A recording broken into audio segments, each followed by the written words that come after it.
In Wynward Browne's play, A Question of Fact, the part of Grace Smith is played by Coral Browne.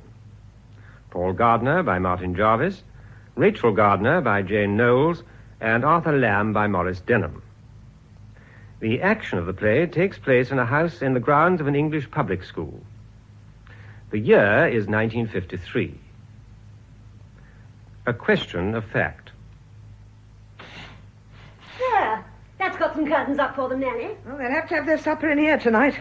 Dining room's all cluttered up with wedding presents, and the cold didn't come, so they'll have to do with this electric thing.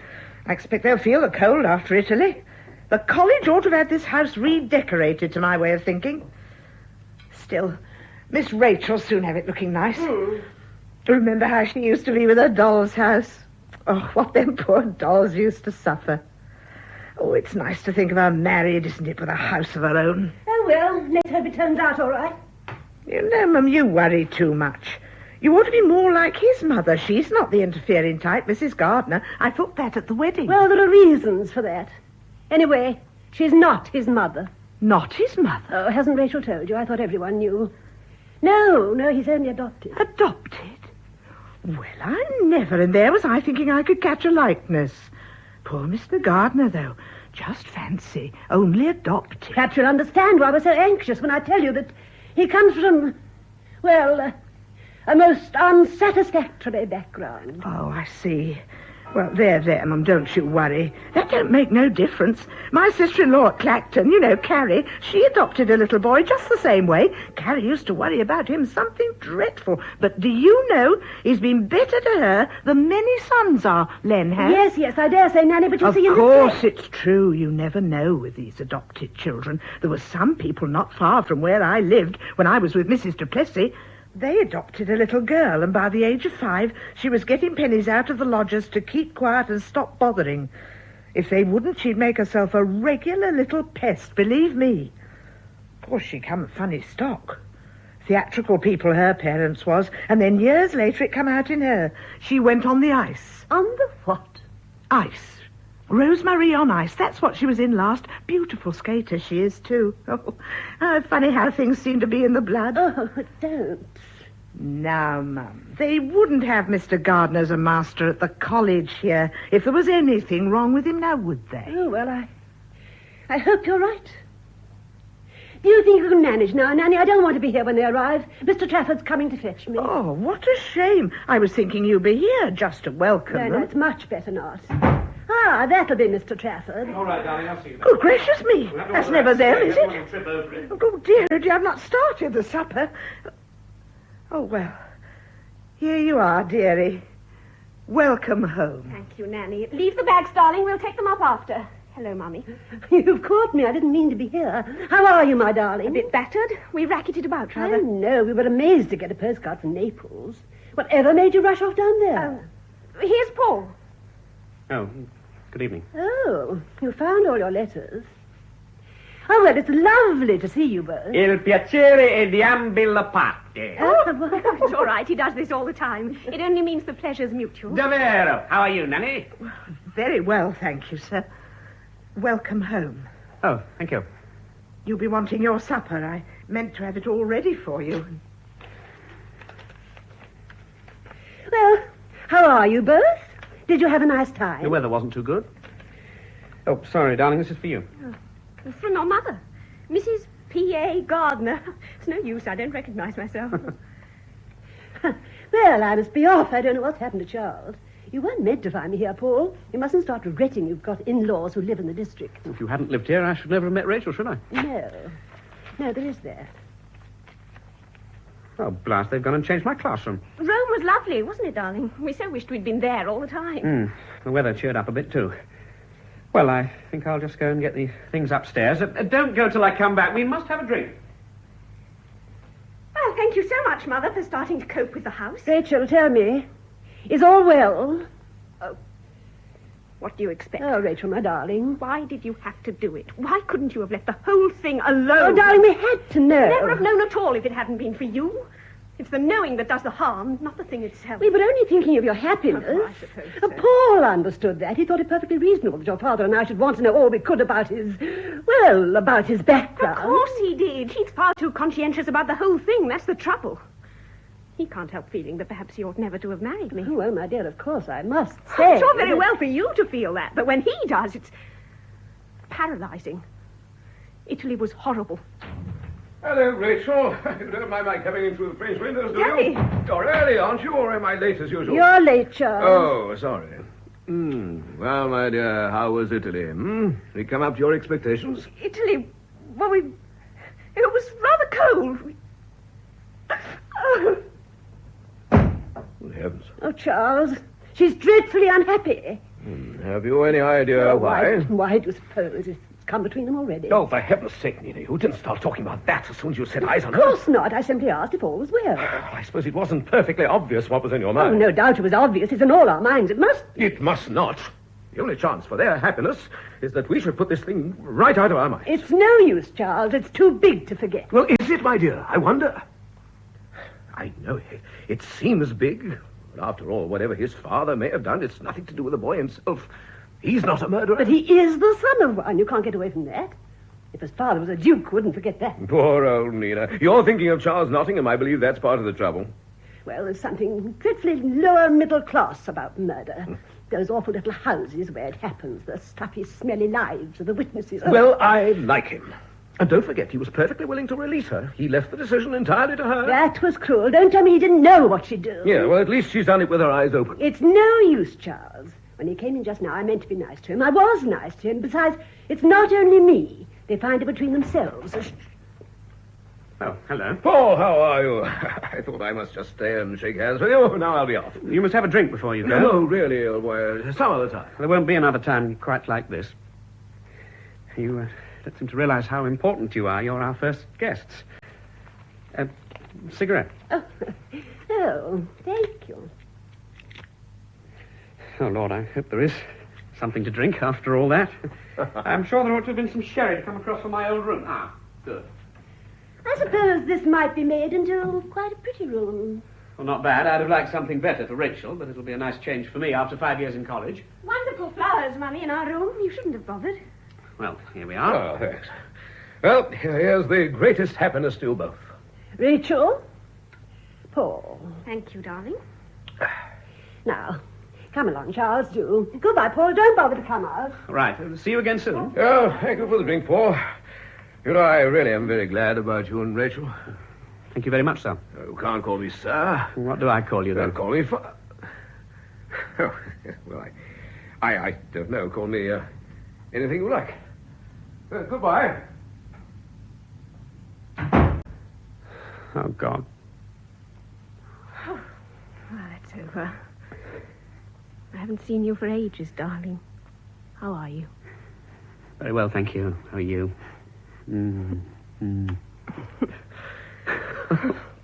I feel like that, too, when we've been with other people for a few minutes. Oh, this is wonderful.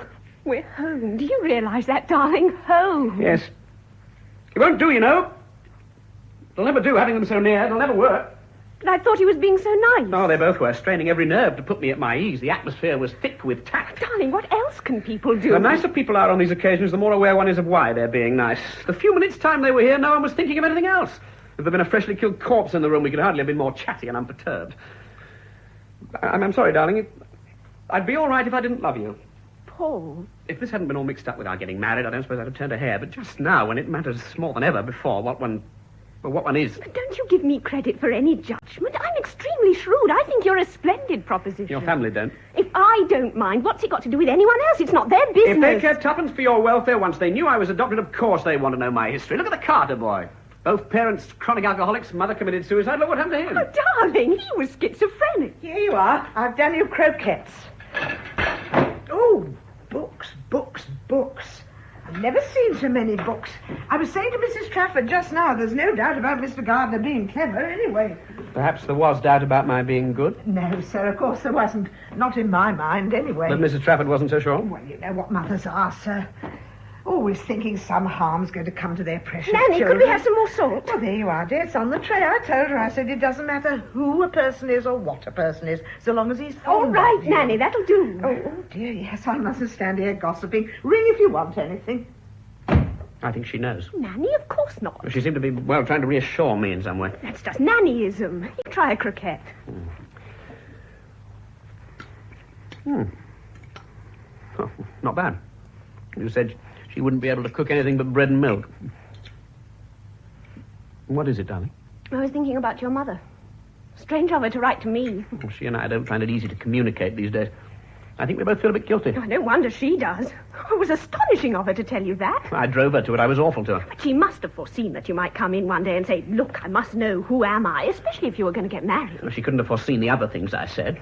I said I'd be nothing all my life but a guinea pig for a rich woman's experiments in artificial domestic affection. That's when she lost her temper. I'd never seen her really angry before. Very well, then, she said, I'll tell you, your father was hanged. That was rather more than I'd bargained for. It silenced us both. Then you all arrived for lunch, and somehow we've never been able to continue that conversation. I knew something must have happened. All through lunch, you looked ghastly. And your mother kept talking about lampshades. I couldn't fix my attention on what she was saying. At one point, I was quite lightheaded. Actually, she thought you had flu. She was afraid of catching it. And she started talking about upper-class pronunciations, laundry and laundry, girls and gels, and I thought, what would she do if I said, oh, by the way, I do hope you've no objection, but it seems I'm the son of a murderer. Here's your coffee. Thank you, Nanny. Just leave it here, will you? Supper all right? Delicious, thank you. Do you think she heard? No. Anyway, she wouldn't realize it was serious. Oh, what a curse the whole thing is. It seeps into everything like a fog, like a bad smell. And to have landed you in it. Darling, darling, darling, I cannot spend the whole of my life telling you I do not mind. That's what I loathe, knowing there must always be something about me that you have not to mind. Oh, really? You're determined neither to eat your cake nor have it. Oh, darling, you are wonderful. You always laugh at the right moment, just like that day after lunch when I told you. No one else would have laughed. It saved me, I think. Why did you? The relief. You looked so tragic, I'd made sure it was bad news. Wasn't it? To me, just then, there was only one kind of bad news. There still is. Yes? There's a gentleman to see you, sir. Gentleman? What gentleman? I fancy he's one of the masters at the college, sir. A Mr. Lamb. The Lamb? Of course. Well, where is it? Bring him in. You sounded pleased, dear boy. How delightful. The rewards of eavesdropping. Oh, dear, you're at table. I am sorry. I'll go at once. No, stay, please. We'll be having coffee in a minute. You know Rachel, don't you? Oh, yes, of course, we met at the wedding. Besides, I know your distinguished father quite well. Have a glass of wine. No, thank you. Do go on with your meal. Please don't let me interrupt. Oh, sit down, then. No, very well, just for a moment. I looked in to pay you and your dear wife a belated call of welcome. I ought to have been ages ago. Very remiss of me. We only got back this evening. But from your honeymoon?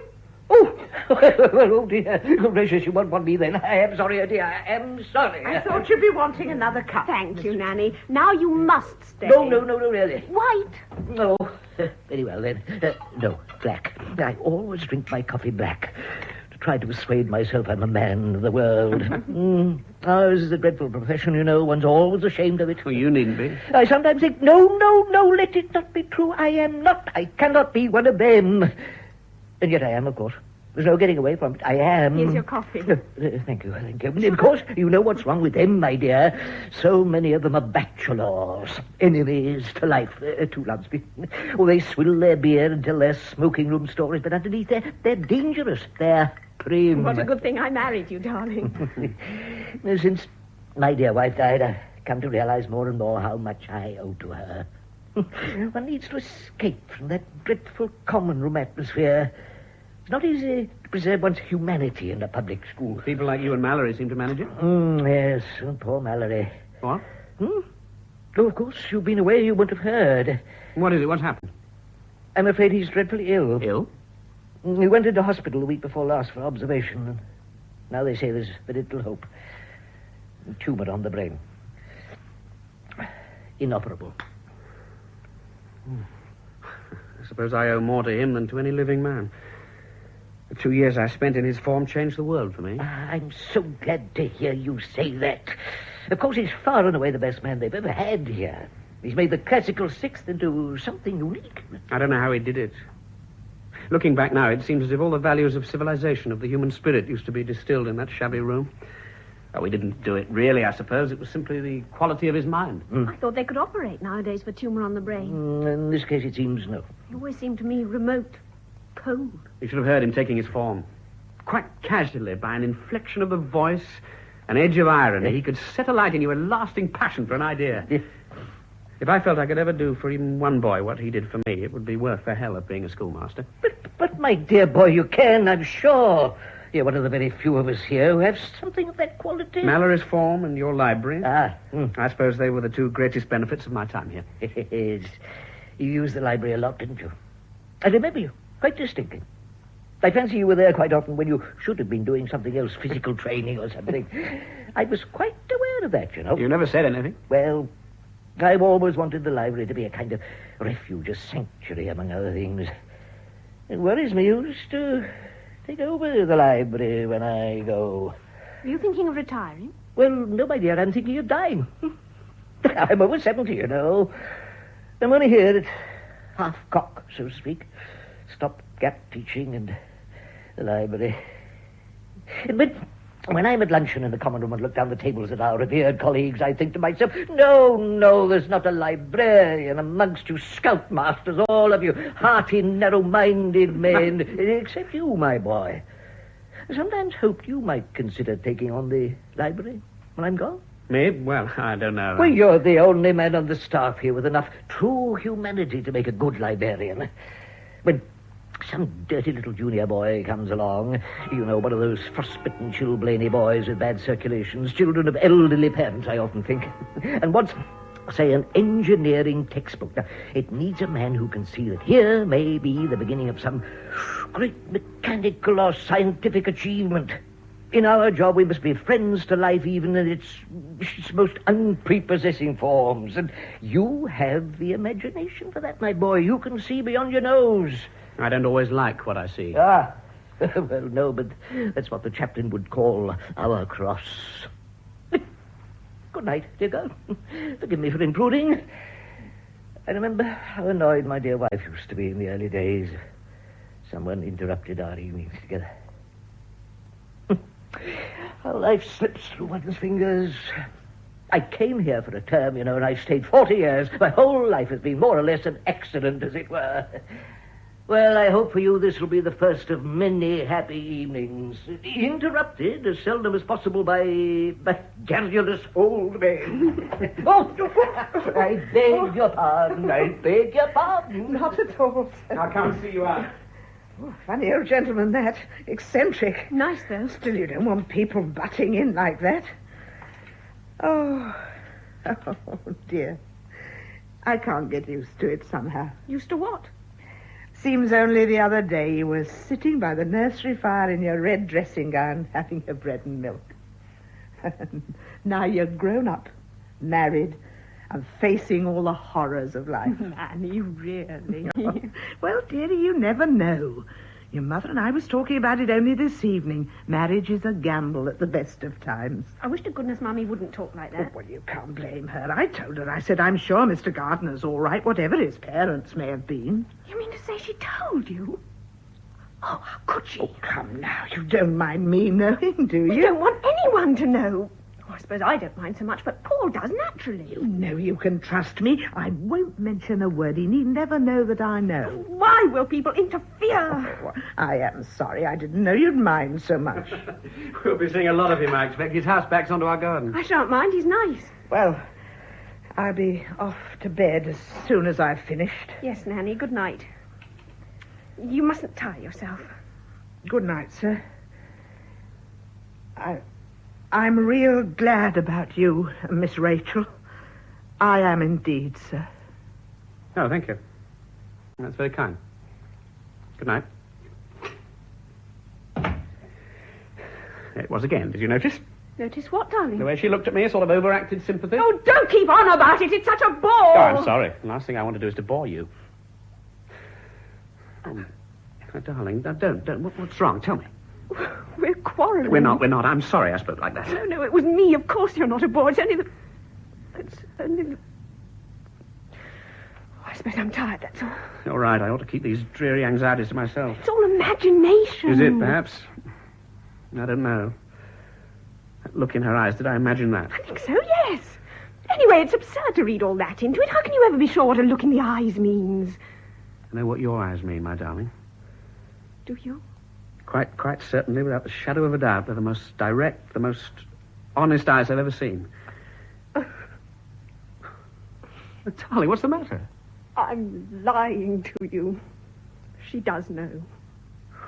Oh, my God, why can't people keep their mouths shut? She will, she promised. I suppose your mother told her. I'm afraid so. Well, that's that. We shall have to leave here. That's all. Surely it'd be better if Nanny left. Well, your mother might find another confidant. Discretion doesn't seem to be her strong point. Would it matter so very much if people did get to know? Well, I should lose my job, of course. But why? Why should you? Oh, I think they'd give me a house at once on the strength of it. Crippins, it'd be called. My study would be known as the condemned cell.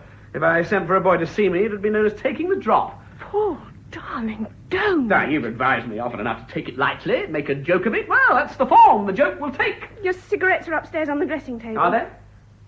Oh, thanks. Paul, we can't go on like this. I couldn't agree more. What kind of a man was he? So many kinds of murder. Calculated, callous murders for money, slow, cruel poisonings, savage, brutal attacks from rage or fear, sexual murders, insane murders. Oh, I suppose there are even a few respectable murders you could sympathise with, but not to know the details when it's the details that count. It was outrageous of her not to tell me more. But she doesn't know anymore. They always try to sever all connection, don't they, to give the child every chance. Every chance to imagine freely what seeds of violence and filth he carries in it. Need you think about that? I never do. Can you honestly say that it's never crossed your mind, even for a moment, what is he like? What has he in him? Cruelty, perhaps? Vice? Madness? No, you haven't. What about that first evening in Venice when I lost my temper with that American? Didn't you wonder then? No, I thought I'd be blasted out of existence. It was like a lightning flash. I didn't have time to wonder anything. I did. That's what this thing does. One begins to wonder what one's own feelings and actions mean. I become a stranger to myself. But not to me. You're not a stranger to me. Oh, yes, I'm that too. No, not to me. I love you. I know what you are. You don't. That sort of talk means nothing. Nothing. Oh! Nothing.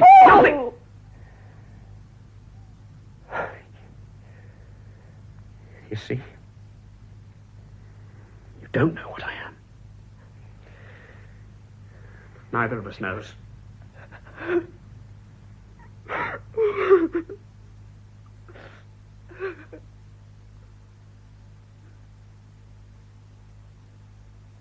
All right, Nanny.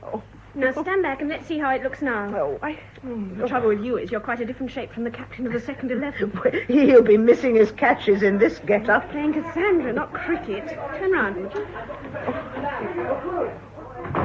Oh, what a din! They ought to stay in their classrooms, if you ask me. Not come bothering in people's private houses. Only on Saturday. Saturday? Oh, I was nearly forgetting. Mr. Gardiner will be wanting his lunch early. Catching the 12:50 as usual, is he? I suppose so. He ought to take you with him sometimes. Make a nice change for you. Take you to a matinee or something. Still, Nanny. He works all the time. In libraries, doing research for his book. He doesn't go out for pleasure. Little pleasure wouldn't do you any harm. You want to keep your strength up. It's time you started thinking about a family. Oh, I don't know about that. I'm not so mad about babies. You? Don't talk so silly. Do you mind lifting your arms up? Oh. No, right up above your head. Anyone at home? Good Lord, Nanny, what's happened to you? Oh, it's for the boys dressing up, sir. All right, Nanny, let's take it off. I can't really tell on you. What on earth is it? Cassandra's costume for some Greek play. Paul's producing. He had to take it on because of Mallory's death. Oh, there they are again. Oh, I'm really sick of it. Excuse me, sir. Appalling thing about that fellow Mallory.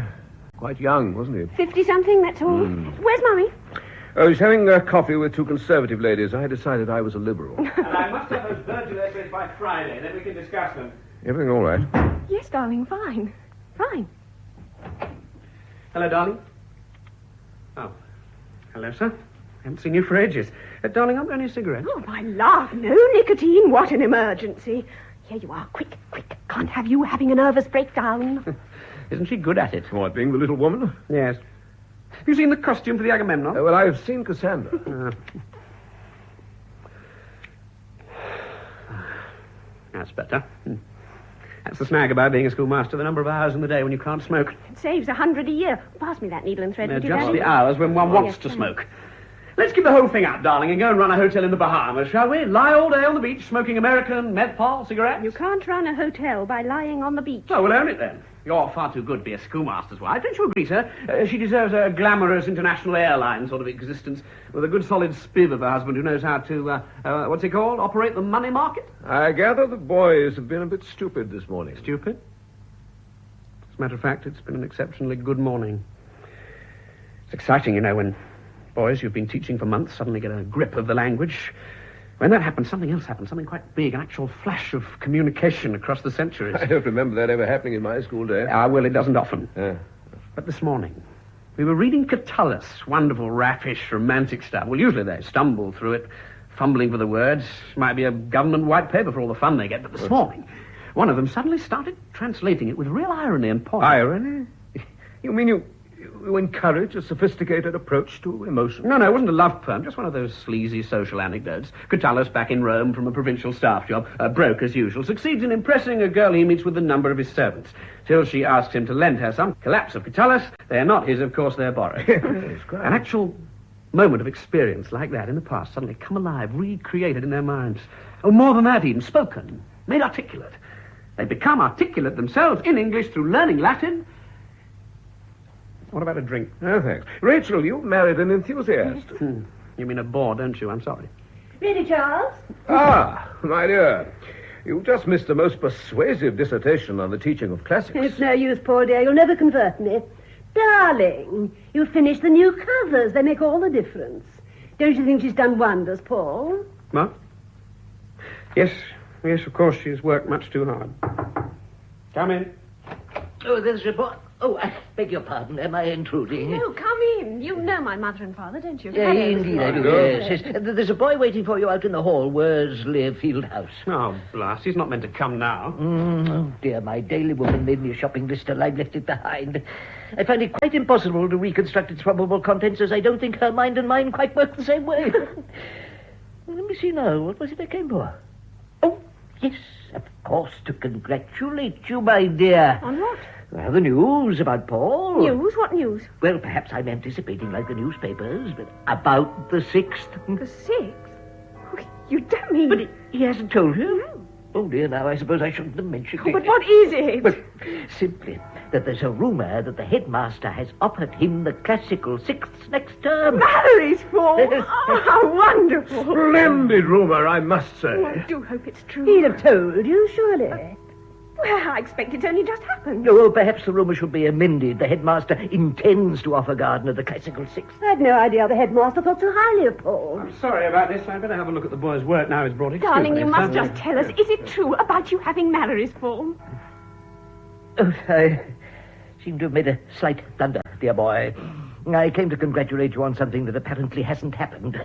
There's a rumour you've been offered the classical 6th. Is that? It's not true, then? Oh, yes, it's quite true. Darling, how wonderful. I am glad. Well, that's splendid news. Congratulations, Paul, dear. I'm delighted. It was nice to be offered it, yes.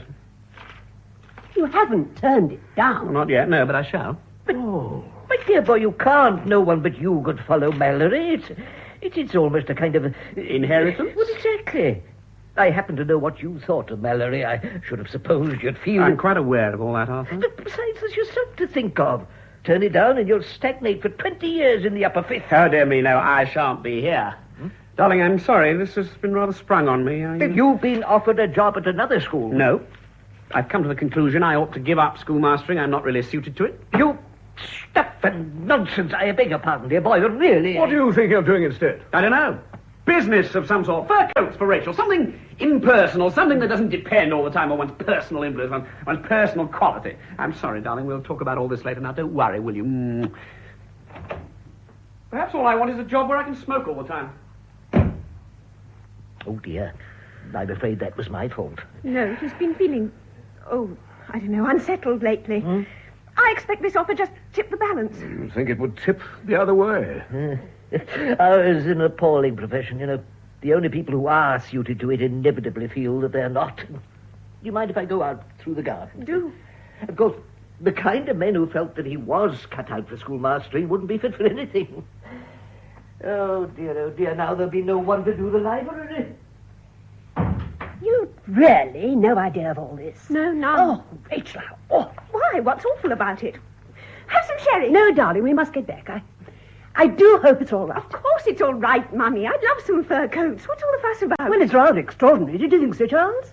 I mean, supposing you'd suddenly decided to throw up the civil service soon after we were married without telling me. I suppose we are different, our generation. I mean, I should hate Paul to feel that he can't move hand or foot without consulting me. No, it's not that. It's the decision itself that strikes me as a little You odd. don't live in it, Daddy. Preps, early school, roll calls, exam papers. Anyone might get fed up with it all. Anyone but Paul. We happen to know that he's not. What do you mean? You heard him just now about Catullus. That wasn't someone fed up with teaching. Oh, I should say there's something else at the back of it. Oh, for heaven's sake, need we have a thing about it? Really, Rachel, I don't know what's come over you these days. You're so touchy about anything to do with Paul. Come on, Charles. Don't bother to come out. The car's there. Sorry about that. You would tell me, wouldn't you, if anything was wrong? Darling, don't fuss.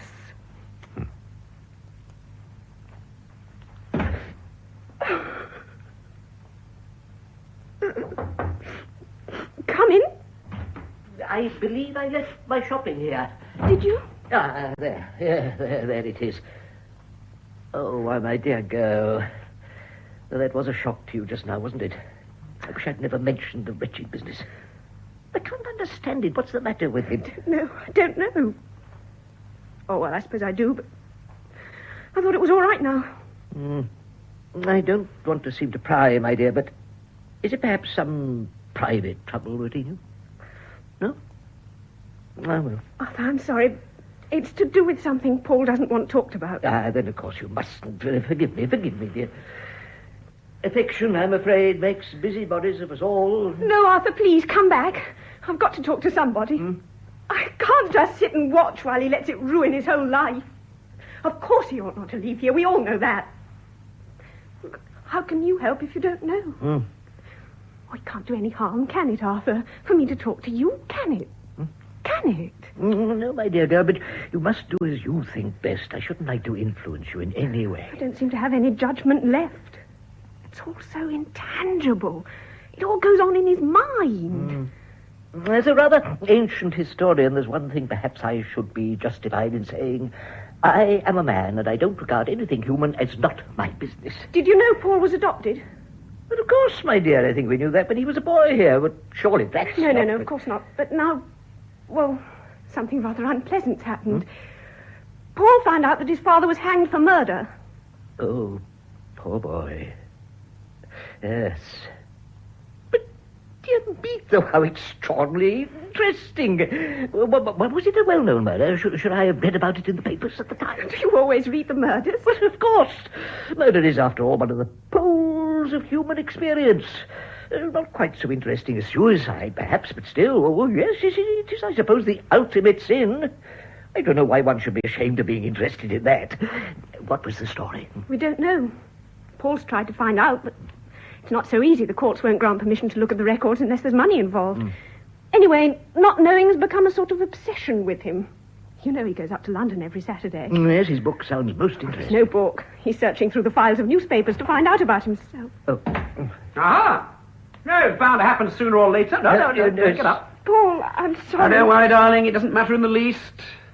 Now, Arthur, you know why I'm leaving. No, I don't. Why on earth need it affect your position here? Well, I'm afraid I shouldn't care to hang on to my job by conceding a serious disqualification. But it's not. No, I agree some foolish people might think so. Foolish? Does heredity count for nothing? But I wouldn't say that, but... Who was your father? My father? Oh, well, my father happened to be a country clergyman, but... You see, everything you've been saying is perfectly true, of course, but too general, it's the particular details that make the difference. Your lunch is ready, sir. Better be quick if you're going to catch the 12:50 train. Well, thank you, Nanny. I ought to have told you I'm not going. Not going? Well, I've been running my legs off to get it ready. Oh, well, never mind. It's all cold except the potato. Very wise, dear boy. Leave it alone for a bit. Look, it's a lovely day. Take Rachel on the river. I'm sure you'll both come to see the thing in proper perspective. You won't blame her for having told me, will you? I'm glad she did. I must say I shall regard you now with even greater affection and, if I may say so, interest than I have in the past. Dear me, yes, certainly. A scandal in one's life, you know, can be a most humanizing influence. It can prevent a man becoming censorious. But not that you'd ever be that, I think. Would you? You really didn't mind? It makes no difference. We're leaving. You pay no attention to what he said. He's a dear, kind old thing. That's about all it amounts to, eh? But just now when you decided not to go to London... I wasn't going anywhere. But... You mean... you know? Yes. Oh, my darling, I am glad. Is it very terrible? No, not at all, really. It's not gruesome, if that's what you mean. I just stumbled on it in the course of my reading. Last Saturday? Yes. There was a child, 10 months old, Paul Arthur. My names and the dates seemed to fit. 1920. There was even a photograph of me. Not recognizable, I may say, with my mother. What was she like? Oh, all right, except that the clothes of that period were so ghastly, they made every woman look like a murderess. But she wasn't, was she? No, one's enough in the family. He was one of those people who pose as having been squadron leaders, wing commanders, or what have you. At least they always seem to choose the Air Force nowadays, and it used to be the Army. Captain Ronald Smith, DSO, MC, Ron to his friends. Good old Ron. Actually, he'd never been near a commissioned rank, and Batman to sum him over at a base hospital. He spent most of the war emptying slops. A suitable occupation. In civil life, he'd been in domestic service with a pretty shady record. Excellent references, no doubt, all bogus. The kind of undesirable manservant you don't want to get in your house. This'll please your mother, won't it? Go on, darling. Well, after the war, he started an employment agency for ex-officers. And that's what he was at when he married my mother. She seems to have been a dupe like the rest. Well, of course, it couldn't last. Eventually, he bumped up against a woman who'd been a ward maid at the same base hospital. She threatened to expose him. He killed her with an old service revolver that he'd bought, second-hand, and carried about with him as a sort of stage property, insignia of the officer class. It was probably the only shot he'd ever fired in his life. Through the back of the head, bang, bang. Late one night, up on the golf links, he'd been trying to get her to keep quiet, and when he saw he'd failed, as she turned to walk away, he shot her. I'm sorry, I shouldn't have told you so abruptly. Oh, it's not that. But you've known all this for a week, ever since last Saturday. I had to settle this thing myself. I had to get clear in my own mind what we ought to do before I involve you in it. But none of this affects us, does it? At the trial, there was defense of insanity. But, darling, surely if he'd been... Oh, it failed, of course. Legally, he was sane enough, but medically, with such a history, there's not much doubt about it. He was a psychopath. Well? Well, for a start, we ought to think twice about having children. I think you might have told me. Why did you have to pretend it was because of the state of the world and so on? All those things are true. Oh, it makes such nonsense of all our talk. I tried so hard to see your point of view, and you were just acting. An inherited talent, no doubt. Paul, this mustn't come between us. It never has. Nonsense, it always has. Then it's your fault, not mine. You can't ever leave it alone. You let your imagination play over it all the time till it becomes a morbid obsession. Oh, you could only forget it. I suppose you'd like me to forget my mother, too. Your mother? My imagination plays, as you call it, over her. She may still be alive. No reason to think she isn't. She seems to have been quite fond of him. And she doesn't seem to have realized fully what he was till after the baby was born, when she found herself up to the neck in a murder trial. Oh, she gave evidence for the defense. It didn't amount to much. Ron always liked tea in the evenings. No, he was hardly ever out late. Oh, yes, I should have noticed Mud. Ron was always so particular about his shoes. A few weeks later, I suppose, he was hanged. And she was left holding the baby. My imagination plays over that, not unnaturally, I should have thought. She must be 60 now, growing a little tired of earning her own living, feeling a little lonely, I dare say, as old age draws on, wondering sometimes, don't you think, what's become of her son? Or are these the sort of speculations you consider morbid? Darling, no, I didn't mean that. I do understand, and I want to help. Listen, I've had an idea. What? Well, of course, you may not want to go as far as that, but couldn't we find her? Oh, yes. Of course, I've put that in hand already. I've got an inquiry agent onto it. I'm expecting a report any day now. I see. What's the matter? Nothing, darling. That's fine. Fine.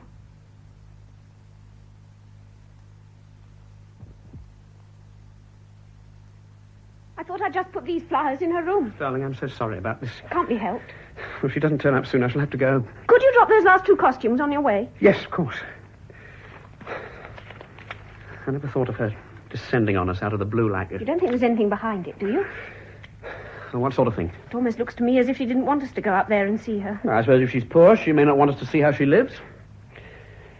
Look, I'm going to cut this meeting. Darling, you can't. The end of term staff meeting. Yes, well, I know, but I hate leaving you to cope with her alone. I think perhaps it's a good thing. After all, it's a bit of an awkward situation for her, too. At least I can make her feel I'm not hostile. And what if you are? No. Whatever she's like, one can hardly not be sorry for her. I can just break the ice a bit before you come. Well, if that's what you really feel. I'll just wait another 5 minutes. How do you feel?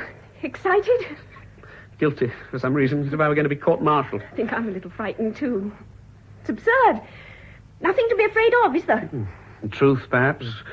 Responsibility, oh, I don't know. I feel as if something that had threatened me for years in dreams was suddenly here, in the room, alive, but not visible yet. Ah, it's all nonsense, of course.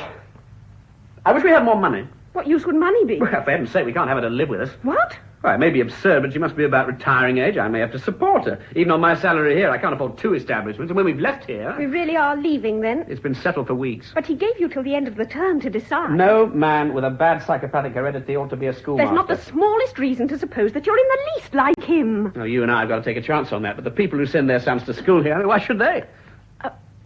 I don't think you need worry about your mum. She's probably saved a bit.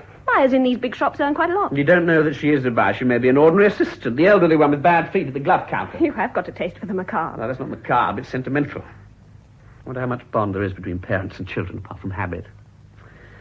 I don't think there's any reason to suppose we shall like her at all. Never mind, darling. We can cope. You're being so good about all this. You do know I'm grateful. You don't have to say things like that. I don't do things for you out of kindness. This is our life, and we lead it. That's all. I'll go and get those costumes. Oh, Lord, here's your mother coming up the garden. Oh, cope with her, will you, darling? Just for a moment. Shan't be a second. Rachel? Good afternoon. Rachel won't be long, and I'm afraid I'm just going out. I only looked in for a moment. I met Nanny out shopping this morning. She said your mother was coming to stay. I wonder if you'd like to bring her over to lunch tomorrow. Well, thank you very much, but do you really think it's a good plan? I've no idea what she's like. Then it's true. It's not Mrs. Gardiner. Nanny said so, but I couldn't believe it. Oh, I see. And I must say, I couldn't believe the invitation. Well, I think you might have consulted us before taking a step like The this. step, as you call it, was taken by my mother. I simply wrote suggesting we should look her up during the holidays. This morning we had a telegram. She's invited herself here for the night. I'd no idea you even knew who she was. I shall never understand the etiquette of married life. Does one have to get the permission of one's in-laws to get in touch with one's own mother? Really, Paul, that's a most unnecessary attitude. I don't think we better start describing each other's attitudes. Have you no thought for Rachel at all? That is a question I find it hard to answer politely. I'm sorry, Paul. But how can you want her mixed up in all this squalor? Next to Rachel, if I have any obligation, I imagine it might possibly be to my own mother. Judging by the accounts of the trial, she probably needs all the help she can get. Then you know the whole story now. We do. How long have you known? Here are the costumes, darling. Sorry I've been so long. Rachel, I'm horrified at what Paul's just told me. Your father's outside in the car. I think he should be told at once. Look, I'm afraid I can't stop. I'm due at a staff meeting, but Rachel knows as much as I do. I'm sorry, darling. It couldn't be helped. Would you please ask Charles to come in here for a minute? Mummy, no, this isn't the moment. Just when we're expecting her. I think it's a dreadful mistake to bring this woman here. Oh, you want me? Charles, it's true. It is his real mother. Oh. It's my dear, you look worried. Don't you want to meet your mother-in-law? I do, as a matter of fact, very much. Oh, how can you? You know nothing about her. We do know a certain amount, as a matter of fact. What's her name? Smith, Mrs. Smith. Oh, really? No, it's genuine. Paul's father's name was Smith. Why did you ever let Paul get in touch with her? It was my idea. I wanted him to find her. You wanted him to. It's only natural he should feel some responsibility. There are ways of doing these things. He could have sent her money through solicitors or something, couldn't he, Charles? Well, It's such a mistake to let her know where you are. Once you get mixed up with her, you'll probably never get rid of her. She'll be pestering you and sponging on you for the rest of her days. He wasn't only thinking of money. There are other kinds of responsibility to one's mother, surely. I always knew a marriage of this sort would lead to trouble. You can't pretend you and Paul are happy together. Oh, Nina. No, Charles, what's the use of pretending? You're both so on edge. It grows worse, not better. That's exactly the reason why I want her to come. I want to force this whole thing out into the open. Oh, Rachel, dear, I'm not heartless about this woman. No doubt her life has been very tragic. Then why do you keep calling her this woman? She's Paul's mother. And your mother's only thinking of you, my dear. The lady's here, Miss Rachel. I mean, Mr. Paul's... You know, Mrs. Smith. Oh, Lord, Nina, for heaven's sake, let's get away. No, Charles, wait. No, please, do go. I'd much better see her alone. You'll only embarrass her. Where is she, Nanny? Seeing about the car. She asked which was the best hotel. Well, I didn't know what to say. Well, here she is. Oh, I'm so sorry. I've just been settling where my secretary should go. We decided the Blue Boar. Was that sensible? Yes. Yes, it's about the best, I think. You're Rachel, I suppose. How do you do? Hello. Oh, I do think it's kind of you to have me like this on the spur of the moment. I was coming down to look at this business in Bristol, and I thought, well, as I'm practically passing their door... Wouldn't your secretary like... I dare say we can manage to put her We out. don't want her here, do we? Oh, she'll be all right. I have to bring her on these long journeys. It saves so much time. She takes dictation while I drive. I'm afraid Paul's out at the moment. This is my father and mother. Oh, how do you do? How do you do? How do you do? Well, this is quite an occasion, isn't it? Oh, you know who I am. Oh, well, that makes it all much cozier. Well, my dear, I am glad to meet you. That's one hurdle over anyway. Hello. Well, I thought coming down in the car, 10 to 1, the wife will be the snag. But you're not, I can see that. You've not had time to tell. 30 years in the retail dress trade, dear. You get to know a good deal about women. Doesn't take me long to sum up a customer. Oh, no, seriously. Well, take your wife now. The moment she came into the shop, I'd know she'd want everything sent on approval. You're right, she always does. Well, shops always used to send things on approval. Now it's always personal shoppers only and all that nonsense. I know. There's no need to tell me. We'll send you things on approval. I'll make a special point of it. Oh, well, it's very kind of you, but of course it rather depends on what sort of clothes. Well, I know exactly the sort you like. Country clothes from Knightsbridge. You leave it to me. I know exactly what you want. Well, that's very kind. Makes great difference to have someone who understands one's requirements. Well, Rachel, we'll be off now. No, Mummy, do Oh, stay. but I no, thought... it doesn't matter now. I'd rather you stayed. Oh, very well. Did you have a good trip down? Oh, yes, lovely. I must congratulate you, Mrs. Smith. How did you know my wife always wants things on approval? It must be second sight. Oh, no, it's the secret of all business, really. Retail business, anyway. Knowing what the other person thinks, feels, or wants. Oh, it's the secret of living, you might say. I gather you actually own this shop, do you? 5. Yes, I've got branches in Manchester, Liverpool, Leeds, Birmingham, and Harrogate. And if this Bristol deal goes through, it'll be 6.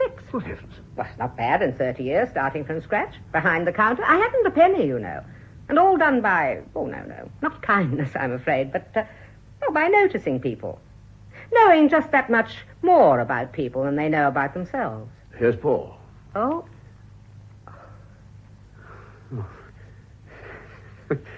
Curious introduction. I feel rather confronted by parents, a schoolmaster's nightmare. Oh, my goodness, what a relief. There was one thing that worried me about your letter. It was charming, but just a little solemn. I was afraid you hadn't got a sense of humour. Do you know where the mark lists are, darling? They're upstairs. I'll get them. Then we'll all have a drink. Rachel? Yes, Mummy? No, outside. I can't stop. I'm in the middle of a staff meeting. You came back out of curiosity. Partly, yes. Well, I suppose we ought to kiss each... No, please. Well, see if we'd like each other first. I thought you could tell at a glance. Well, in this case, there are factors that upset my judgment. Look, Paul, I've got the car. I'll just run you up there. Oh, thanks. No, when you're ready. Well, here we are. I'm so sorry about this. I could have cut an ordinary staff meeting, but it happens to be the end of term, end of the school year, in fact. The fate of all the young gentlemen has to be decided, removes, examination results, syllabus for next term. I can't very well not be there. What? Oh, I'm afraid I haven't heard a word you said. Only that I'm sorry to have to rush off like this. It's no way to meet one's mother for the first Oh, time. not the first time, dear. We have met before, you know. Yes. Of course, absurd. One forgets. We knew each other quite well once. I must have been quite a different person. Yes, you were. Quite a different person. Here they are, darling. You ought to go. I'll be back as soon as I can. Make yourself at home, won't you? Really at home. See you later. Everything all right? Yes, fine. Oh, dear, I'm so sorry. We've left you all alone. Oh, it's all right, dear. I've been quite happy. I've been talking to Ron. Ron?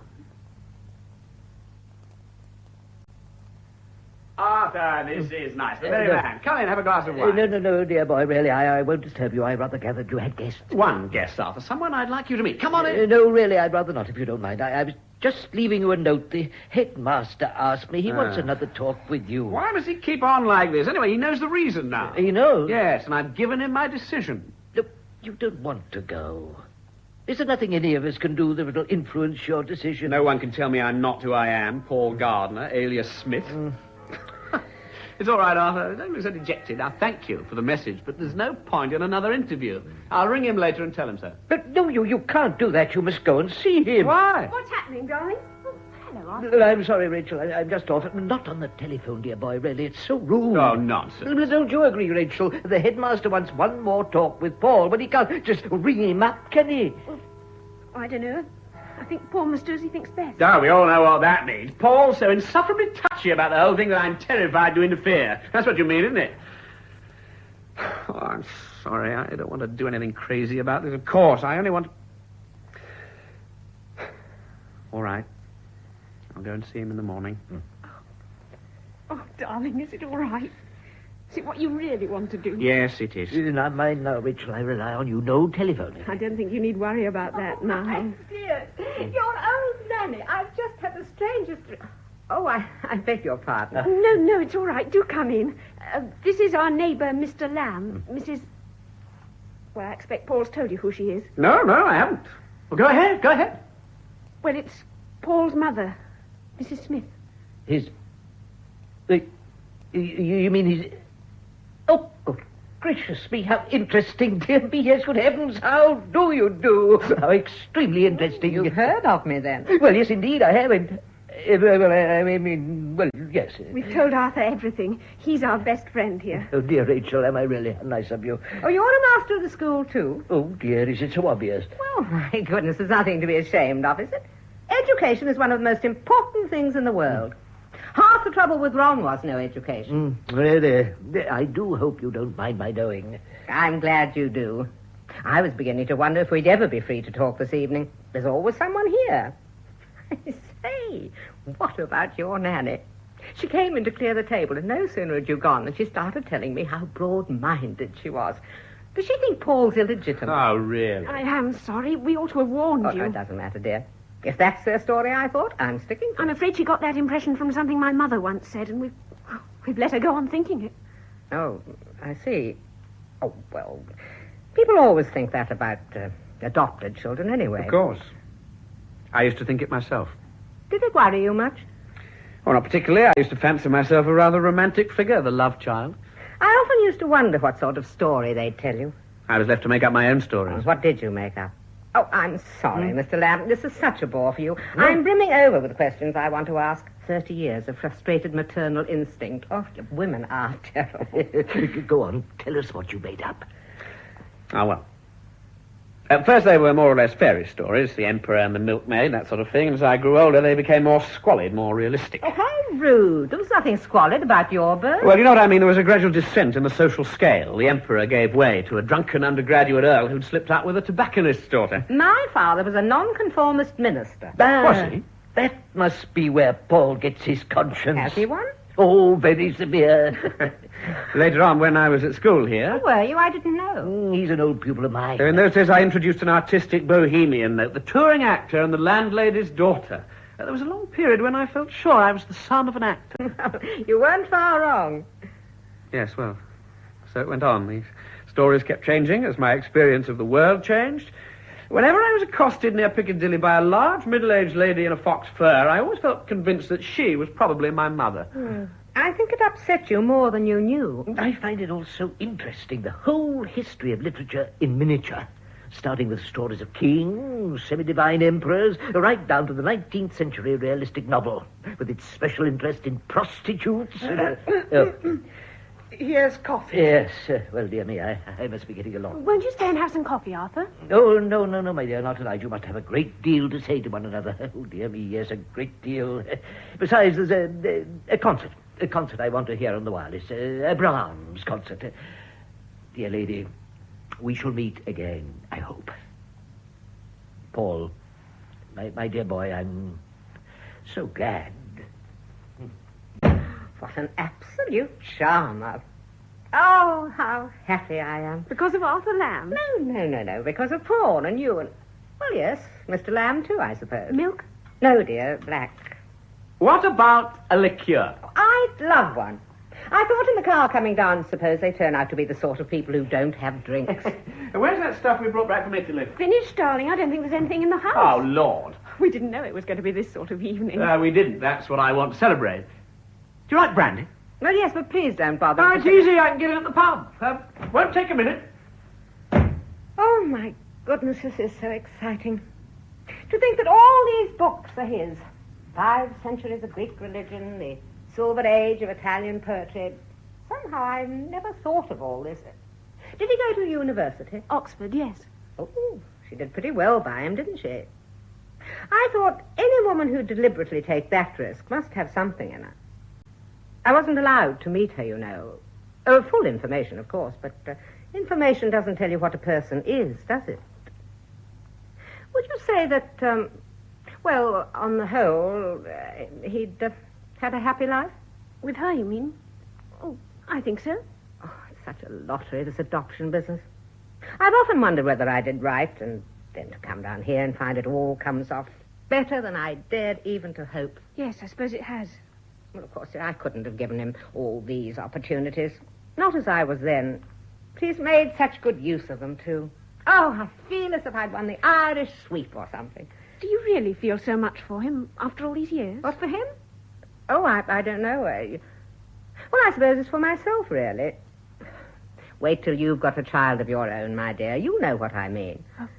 Well, how long have you been married? oh, no time at all, really. Not quite 4 months. 4 months? Oh, you're practically still on your honeymoon. Does that surprise you? I think it does. Yes. We had to fit the wedding in with the school holidays if we wanted to go away anywhere. We were married just before Easter. Where did you go? Italy. Italy? What part? Oh, all over the place. Venice, Naples, Rome. It was lovely. You didn't enjoy it one bit, did you? What? Never mind, dear. Honeymoons are hell. Are they? Well, it's only natural. You're both anxious to be at your best, and any little thing that goes wrong, you think, oh, my God, this is for life. Yes, of course, I was lucky. I had a wonderful honeymoon. You? Well, of course, we didn't go to Italy or anywhere like that, because Ron wasn't earning very much. Brighton was all we could manage, but even Brighton can be wonderful, you know, when you're happy.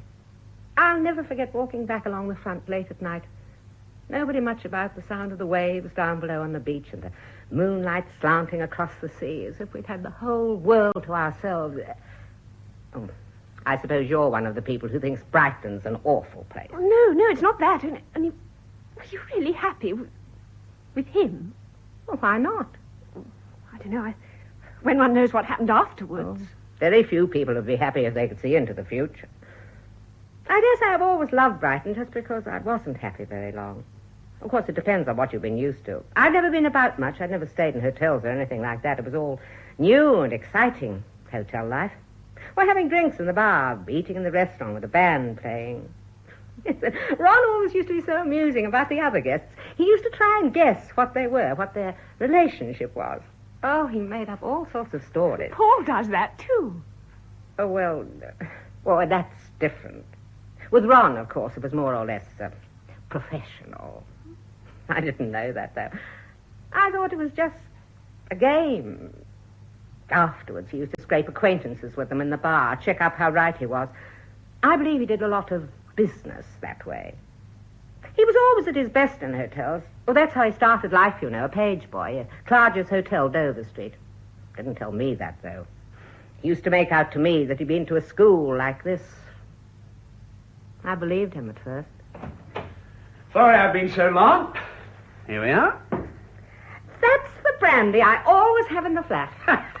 You know, it's extraordinary. You're so different from what we expected. Well, what did you expect? Paul said you'd be the elderly assistant with bad feet at the glove counter. Why on earth should there be anything wrong with my feet? For the pathos, you were definitely a pathetic character. You know the kind? There's always one in a big shop, older than the others, grey-haired, marooned among a lot of teenagers, tired out, a bit touchy, her heart's bad. She has arthritis or something. One imagines her living alone in lodgings with nothing to look forward to but a lonely old age. And you got in touch with me so that you could do something about that. Oh, well, I thought you were just curious. Oh, we were. Yes, of course, but you thought of me as that and you planned to look after me. Well, we... Oh, I do think that was kind. We're quite glad there's no need. I can't get over it somehow. It's funny, I never thought of you as thinking of me as anything but what I am. But why did I have to be so dilapidated? Well, with nothing to go on but the newspaper reports of the trial. Didn't take much imagination to realize that being married to him must have more or less ruined your life. Yes, I suppose it might have been like that. Actually, of course, it made my life. Oh? Yes, I've often wondered what would have become of me if I hadn't married Ron. Well, I'd have had no life at all, really. Well, not what you call a life. Running up and down stairs with trays for 30 years. Were you a waitress or something? Mother was an invalid, that's all. Ever since I left school, I'd had to be at home, looking after her, running the house for Father. And if it hadn't been for Ron, I suppose I'd have gone on doing that until they died. I'd have been, well, let me see, 54. I'd have had bad feet then, all right. Well, but you might have married someone else. I never wanted to marry anyone else. Oh, besides. You know, if anything had been different, even the worst thing of all, suppose Ron had just been killed in an accident, I'd have been back at that sink at home, sure as fate, and for the rest of my days. But you saved me from that. I did? Yes, they wanted me to go back, of course, but I didn't want you to be brought up in a place where everyone would know. So I took you up north and got a job. £2.10 a week, selling hosiery. I must have been rather a nuisance. The trouble was to know what to do with you while I was at work. At first, I used to leave you with the landlady, but when you were ill, I used to worry. So I stayed away from work. Well, they didn't like that, of course. I couldn't afford to get the sack. So it began to look as if there wasn't much future for us together. Then came the day when she found out who we were. Oh, the whole street knew within half an hour. Well, that settled it. I saw that might happen wherever we went. And you'd soon have been old enough to understand. You see, I didn't mean you ever to know. You must have been awfully good at your job to do so well at it. Concentration, dear, that's all. Of course, I was lucky. It was easy for me. After Paul had gone, I'd nothing else to think of. Well, but then I was lucky in other ways, too. But those years with Ron were such good training for business. I didn't know a thing about the world when I married. It was Ron who taught me what people are like. Oh, and he knew a thing or two about people, I can tell you. Talk about salesmanship. Ron could sell you to yourself in half an hour. Oh, but I was so shy. It was Ron who taught me how to mix with people, to manage them, persuade them, impress them. Right from those first days in Brighton. Oh, it was hell sometimes, and he used to get so angry. What do you want to be shy for, he used to say. Get people worrying what you think of them. That's the secret. And it is. Oh, poor Ron. Because I didn't know, of course, why it was so important to him, me being able to impress people. But it's all been worth it. It's 100 times over. Oh, it was an education simply to be with him. How long were you married? 3 years.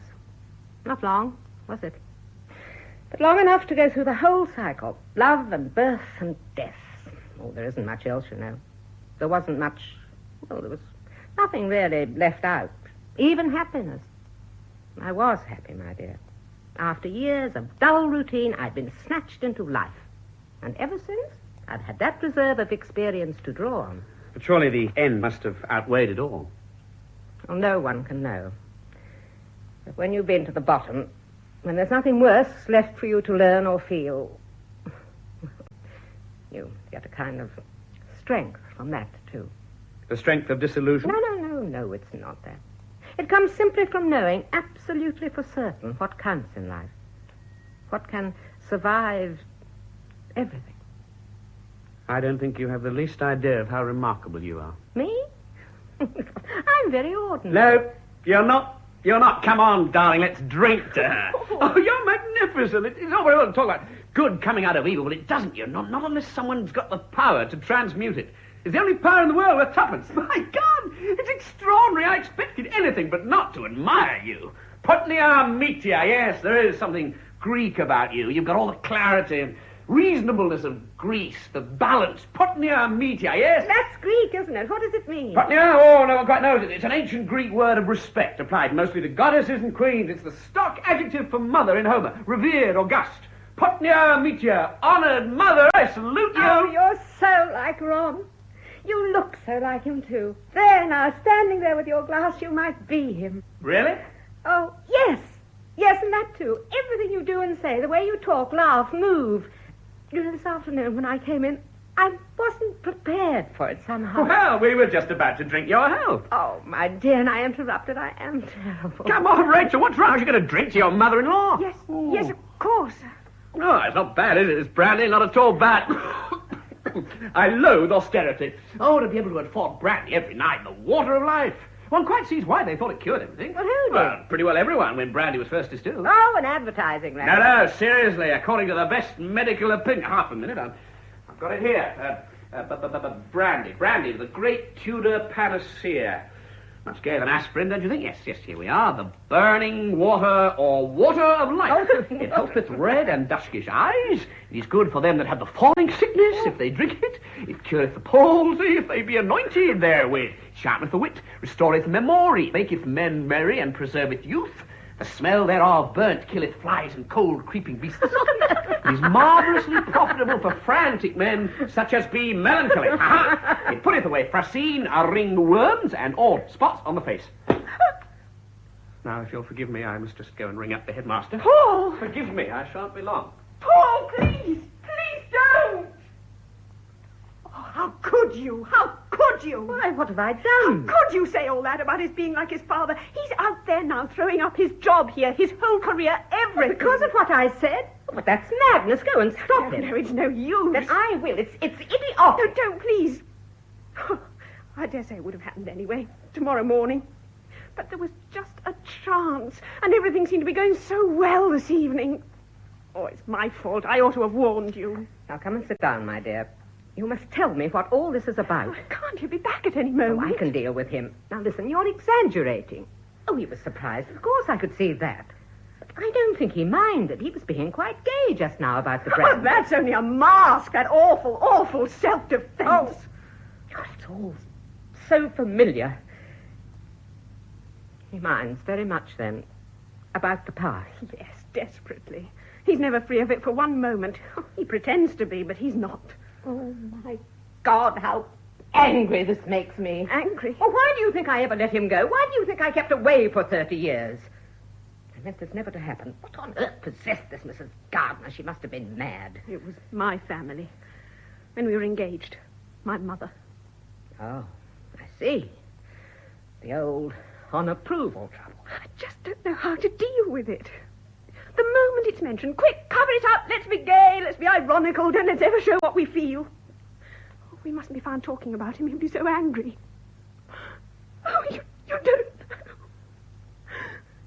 You're frightened of him, aren't you? Yes, I can see you are. I don't want to be. I can't get near him anymore. I've managed to put up with it so far because I thought it was all nonsense, his being like his father. But if it's true... Oh, it's so strange. It all happened so long ago. It's in the past. Even to me, who lived through it all, it's dead. But it's alive in this house. Oh, you have made a mess of it. I know I have. No, not you particularly. Both of you together. There we are. That's done. Ah! More brandy, mamma mia. More burning water. Away with fracine, away with melancholy. I'm quite sure you never had spots on the face. Hey, where's your glass? Now listen, I'm full of plans. I want your advice. You filled me with commercial ambition. Possibly I've inherited some of your flair for business. One does clearly inherit things. Why not that? Do you think I'd be any good in the rag trade? Suppose I came to you for a job. Would you take me on? Oh, Paul. Oh, I'm so sorry. I must just go and see if she's all right. No, you're the last person. What? What do you mean? You can't do any good because you're the trouble. Why is she upset now? Because I said you were like your father. Oh, is that surprising? It was hardly tactful of you. I'd certainly never have said it if I'd known how true it was. What? Well, you can't have supposed it would be pleasant news for her. Or for you, I gather. I've always been prepared for something of this sort, but not Rachel. She's never been quite realistic about it. Always imagined one could ignore it. One can't, of course. The only thing to do is to face the facts and accept them. Haven't you just turned in your job here? I had to do that. Teaching's not like selling hats, you know. When you go and buy a hat, it doesn't matter a damn who sells it to you. When you send your son to be educated, and by educated I don't just mean crammed with facts, I mean having his mind opened up, having his whole character, personality deliberately subjected to influences. If education means that, then obviously it matters very much indeed who does the education. Exactly. And that's why you must do it, and people like you. Ah. But you'd be no good at business. You despise it. You're only playing with the idea of turning to business because you despise it. But education, well, one's only got to hear you talk to know at once that it's your vocation. It's the one thing you care about. Well, isn't it? Well, that can't be helped. Oh, yes, it can. I'm not going to let you do this. Well, really, I'm afraid you must leave a professional decision of this sort to me. Professional decision, my foot. It's an emotional decision. Throwing your career away because you got into a panic. Nonsense. Ron got into a panic, too, just like this, and fired a gun. But that's not really what frightens you, is it? Not just the fact of killing. It's the word, the idea, murder. Oh, I know. It settles in your brain and grows and grows. No, that's over. I was like that before I knew the facts. Since, I've tried to look at them objectively, scientifically even. 20th century man groping for his fate in Pelican handbooks. What else can one do? They tell you a lot about red hair, blue eyes, colourblind rats, and exactly how unlikely you are to have albino twins. But when it comes to character, all they can say is that there's a breed of Kentucky goats who inherit a tendency to fall over when frightened. And even that they're not sure of. What are you talking about? I'm talking about having children. There are family histories of insanity. Oh, my goodness. Ron wasn't insane. Oh, not in the legal sense, no, I realise that, but in some sense, surely. Those defence doctors were pretty convincing. What was it they called him? A psychopathic personality. But that was his own idea. Oh, if that's what's worrying you, you can put it right out of your head. Ron was no more mad than you are. No, well, if he wasn't mad, he was bad. Well, luckily for us all, that's not hereditary. Ah, you haven't read my little book. Savageness seems to be inherited by rats, and rats produce rats. Look, you mustn't let this... Listen, what was he, this man I so closely resemble? You tell me he was sane. Very well, I accept that, but so much the worse. His character came out pretty clearly at the trial. He was a monster. No, he wasn't. He was charm. Charm, yes. Charm was his stock in trade. That's very clear. Right from the beginning, when he was scarcely more than a child, what was he? A cheap fraud. He never had a single relationship that wasn't fraudulent. You were simply another victim. Only it didn't happen to be your money he wanted. I'm sorry. No, you couldn't realize, of course. You couldn't know. But I loved him. Even when you knew what he was like? As I always knew. Oh, I see. Oh, no, not what he'd done. Of course, I didn't know that. But I knew him. He wasn't like what you've been saying at all. That's not a man. It's a newspaper story. People aren't like that. Well, not when you love them. And that's what they really are, not what they seem to policemen or judges or newspapermen. Well, I can see what's happened. Of course, you and Rachel thought that I was saying that you were like some insane, inhuman monster. But you're not. Such a man never existed. You're like someone who is very like you. Don't keep looking at him to see what you're like. Look at yourself. Look into your own heart. Then you'll see what he was like. You loved him, but what he was doesn't depend on that. It's a matter of fact. You don't suggest he wasn't guilty of murder? No, he was guilty. Well, then, there must have been something wrong. Oh, well, of course there was something wrong. And exactly the same thing that's wrong with you. Ah, well, really, I hardly think at the moment... You can't run away from this. You've got to listen. You're afraid of something that doesn't exist. But there is something to be afraid of, something that's in you. Oddly enough, it's the very thing that makes you a good schoolmaster. But Listen, what you have in common with Ron is something good, or it can be. It's all a question of how you use it. Ron became what he was because he was more talented than other boys of his kind, not less. He was gifted like you are. But his gift destroyed him. All along the line, imagination was his downfall. Well, don't imaginative boys at the school pose and pretend to put on acts? Oh, of course they do. But it doesn't matter because they're safe here till it's over. But where was he at 14? Well, he was a page boy. That sort of adolescent posing and pretending doesn't take long to become delinquency. False pretenses, crime. Yes, I see that. Unfortunately, it begs the question, there must have been some streak of brutality, ruthlessness in him. He wasn't brutal at all. Yes, but imagination doesn't make us murderers. There must have been something else. Yes, there was. And that's in you, too. Insecurity. Why do you think he killed that girl? Well, because she threatened to expose it. Yes, but not to the police. He had very little to fear from the police, you know. There was dishonesty, of course, but they wouldn't have had a case against him. Well, to his clients? No, not to his clients, nor to his friends at the golf club. But to me. She threatened to tell me. You see, he never could really believe that he was loved. He was afraid that if I knew the truth, I'd despise him. I congratulate you. You've made quite a presentable story. But doesn't it occur to you that you may be sentimentalizing him a little? What did you say? You wait. You wait till you've sat in court and listened to the death sentence passed on someone you love. And when you know that it's just, well, use your imagination on that. No, you listen. Think what those next weeks were like. I had to go and visit him, you know, while he was waiting. There was no real ground for appeal. We both knew that. The date of the death was fixed. It was 8 o'clock in the morning with a double brandy. I noticed it didn't mention that in your book. And he was young, only about your age. Our whole lives were before us. I took you to see him once. He was fond of you, but I don't suppose you ever thought of that. I used to come away from the prison, see the people in the streets. It was spring. The girls were just starting their summer frocks, and I used to think, oh, nice, ordinary, kindly people. You all approve of what's going to happen. You'll be sorry for me, I suppose, but you won't lift a finger to alter it. Well, why should they, after all? Wait till you've been through that. God, it knocks the sentimentality out of you, good and proper. I'm sorry, I shouldn't have said that. Oh, but the uselessness of it all. He needn't have done it. Because I knew. Oh, not the details, of course. I knew the kind of front he was trying to keep up with me, and I didn't dare tell him. He thought my love for him depended on my not knowing, on my thinking he was... Oh, it sounds so silly now. Thinking he was a gentleman. It was my fault it happened. I was too anxious not to upset him. But I'm not going to make the same mistake with you. You're afraid that Rachel can't love you because of your origins. But I'm going to make you face up to them. Admit your likeness to Ron so that you can avoid his mistakes. Well, that shouldn't be so very difficult. After all, he was a murderer. What does that mean?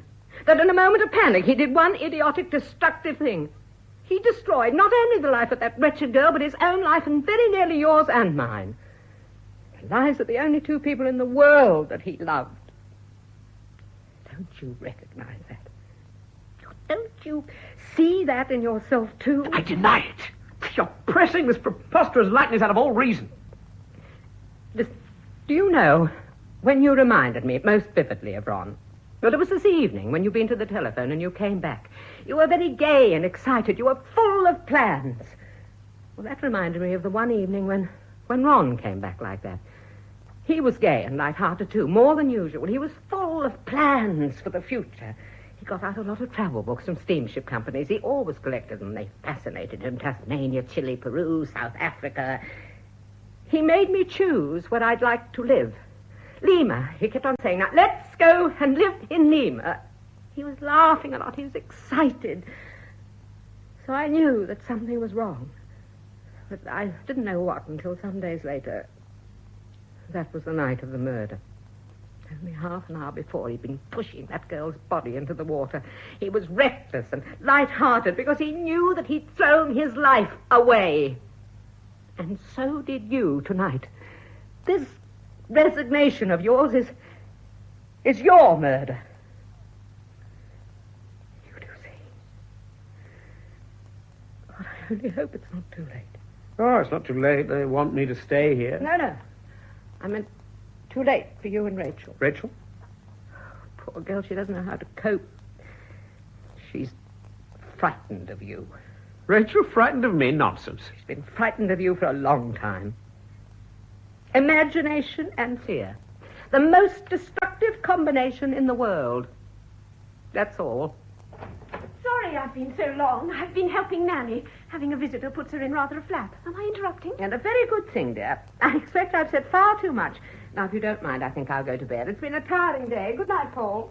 Good night. I'll just come and see that you've got everything you want. Oh, ashtray reading that. You haven't forgotten anything. Good night, dear. Rachel, wait a moment. Come here. I must just go and see that she's all right. Come here. Paul, don't look at me like that. She was right. You are frightened of me. No, please let me explain. You can't explain away that look, my darling. You're a million miles away. I can't reach you. You've lived through all this by yourself. Oh, I'm not the right person. You need someone different, tougher, with more experience, like her. One needs, unfortunately, only the person one loves. But if you love the wrong sort of person who can't help, if we're to be like this, what's to become of us? Well, if character is destiny, I suppose the pattern of my father's life will somehow repeat itself in me. Oh, I'm the wrong person. You ought to have married someone else. Not me, not me. Ah. I always knew the time would come when you'd reproach me for it. I don't reproach you. I reproach myself. Your manners, my darling, are perfect, but it comes to the same thing. Well, thank God we've no children. I shan't have done you any irreparable harm if we cut our losses and pack up. Oh, no. I don't understand. You're afraid of me. I've seen that. You're terrified of our future. You say I ought not to have married you. Very well. I offer you the chance to escape. I don't want to escape. I love you. Even if I am like my father? You're not. She makes out a very good case for it. Suppose she's right. If you don't pretend, that would make no difference. Oh, you don't seem to begin to understand. Yes, of course it would make a difference. Ah. Loving you would become misery, anxiety, terror, as it's becoming already. You don't think I'm happy, do you? I've never been happy for more than a day or two since we married. You've never given me a chance. Oh, yes, it can make that sort of difference. The difference between happiness and misery. But it can't make the difference between loving you and not loving you. Nothing can do that ever. Nothing. Oh, God, I can't stand this. Sometimes I think I should go mad. Love I'm talking about. Love. Not esteem, not respect, not something you can earn by good conduct or lose by bad behavior. Love isn't rational. It's something that happens. I love you, whether I like it or not, however much harm it does me. Even when you're aloof, ironic, frightening even. Yes, even then, don't you understand? My heart turns over with love for you because of the way you laugh or move your hands. For better, for worse, that's not a vow, it's a description. I can't believe it. Paul! It's all right, my darling, it's all right. It's all right.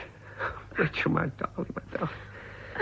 Forgive me. I suppose I never really could believe it was possible. It's easy, really. It could have been all this time. That's what you've been afraid of, isn't it? Just as he was. Oh, do you mean... Yes, Ron. He only shot that girl because he was afraid of what exposure might do to his marriage. A threat to what he valued most. And yet there was no need. She loves him still. Yes. And he must have realized that. When it was too late for him. Darling. I'd better go and see if she's got all she wants. It's all right, I'll be back.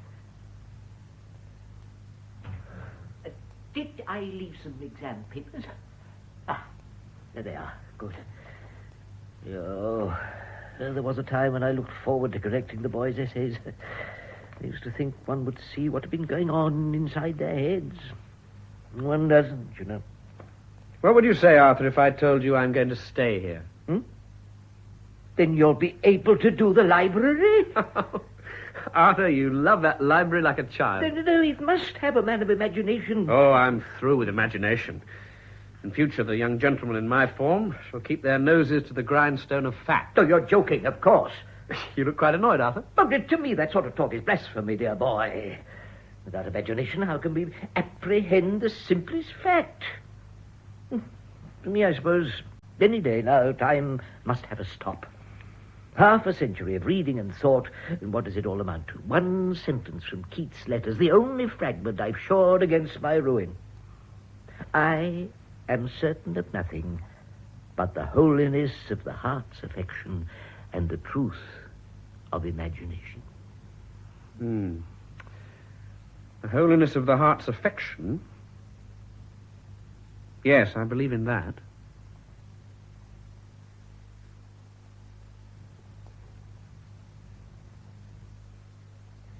In A Question of Fact by Wynward Browne, Nina Trafford was played by Noel Hood.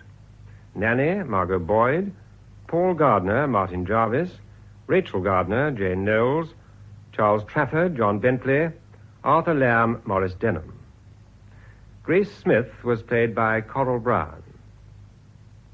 The play was produced by Martin Jenkins.